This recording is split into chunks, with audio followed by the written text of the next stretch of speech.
For the first part of question 1, we're looking at the level class. It has a Boolean method, goal reached, and it has an integer method, get points. Both of them are public. For the level class, you would draw this. Level at top, goal reached arrow, Boolean plus because it returns Boolean and it's public, and then get points arrow int plus because it returns an int and it's public. For the second part of question 1, we're looking at the game class. It has a private member level 1 that's of type level, a private member level 2 that's of type level, and a private member level 3 that's of type level.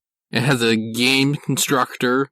It has a public Boolean method is bonus. It has a void method play, an integer public method getScore, and an integer public method play many times.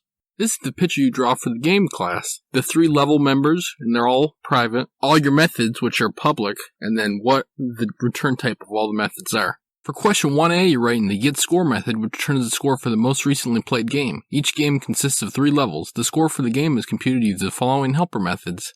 Skip that, that's what you drew the pictures for. The score for the game is computed according to the following rules. Level 1 points are earned only if the level 1 goal is reached. Level 2 points are earned only if both the level 1 and level 2 goals are reached. Level 3 points are earned only if the goals of all 3 levels are reached. The score for the game is the sum of the points earned for levels 1, 2, and 3. If the game is a bonus game, the score for the game is tripled. For the code for 1A, a level's points are only awarded if that level and all previous levels' goal were reached. You initialize the score variable to 0. Game has 3 private level members. A level has a Boolean method goal reached, so you have 3 Boolean variables whether or not each of the goals was reached on each of the levels. Score is sum of all points earned. A level has an integer method get points. So if the first goal was reached, you add those points in. If the first and the second goal were reached, you add those points in.